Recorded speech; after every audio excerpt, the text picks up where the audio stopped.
Tadi aku baca-baca dikit soal ini desain vaksin. Jadi basically ada 3 metode yang ditempuh. Satu mRNA, kedua dengan DNA, ketiga dengan spikes. Jadi buat ngerti ini, kita lihat ini dulu structure dari virus. Sekarang virus SARS-CoV-2 ini bentuknya kayak bom di Mario itu, punya jonjot-jonjot.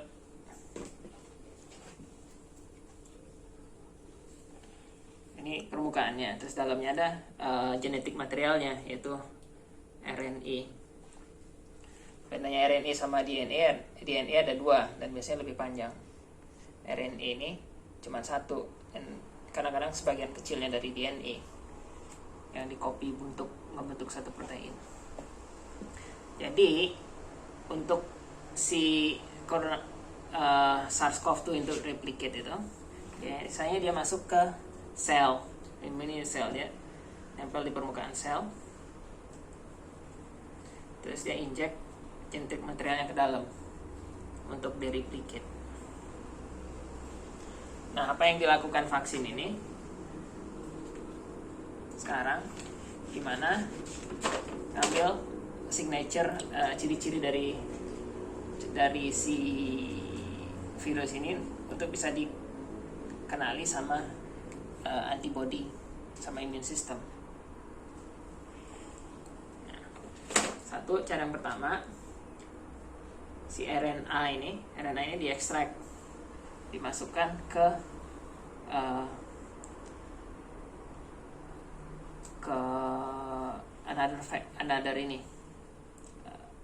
another encapsulan, atau dibikin dalam bentuk cairan. Cara ini diinjek ke orang, RNA-nya masuk ke sel dan selnya replicate juga. Jadi mirip kayak infeksi.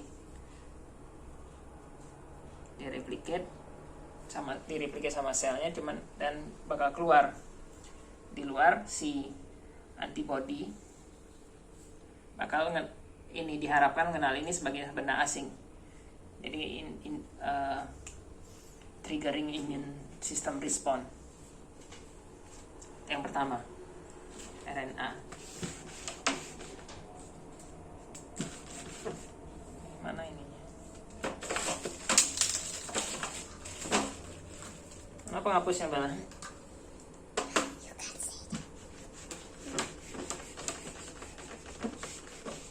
Nah, masalahnya si RNA ini susah dibikin dalam jumlah besar.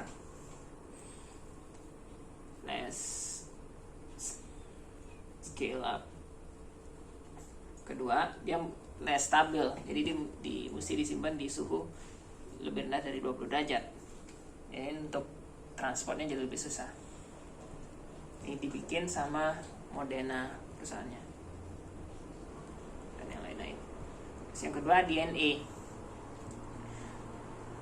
Cara DNA ini dia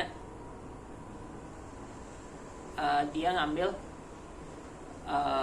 part of RNA ini yang diekstrak dari SARS-CoV-2, terus di-embed dicangkokin ke DNA virus lain. DNA ini dienkapsulit ke sesuatu, terus diinjek ke badan orang.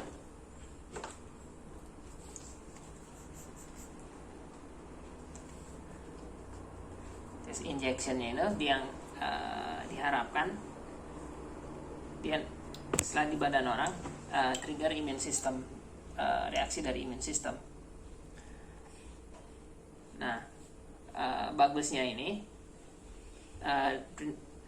vaksin dengan desain DNA, dia bisa disimpan di suhu lebih dari 20 derajat sampai 28 derajat.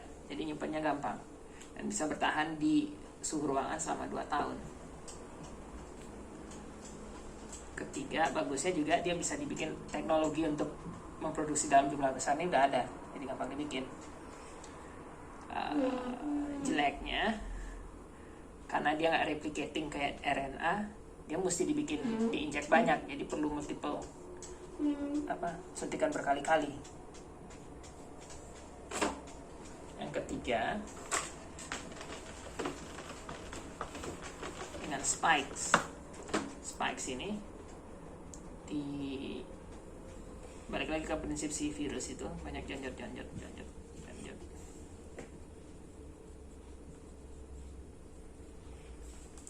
Itu dengan cara cari tahu bentuk janjot ini, dicari tahu gimana bentuknya, terus diekstrak, dikirim, diinjek ke orang untuk trigger immune sistemnya. Jadi dengan injecting ke orang diharapkan janjot ini dikenalin sama immune sistemnya. Nah ini ada banyak flavornya, ada dibikinin cangkokannya segini doang, diinjek, ada virus ini RNA-nya dikeluarin jadi cangkangnya doang, diinjek begitu. Jadi demikian.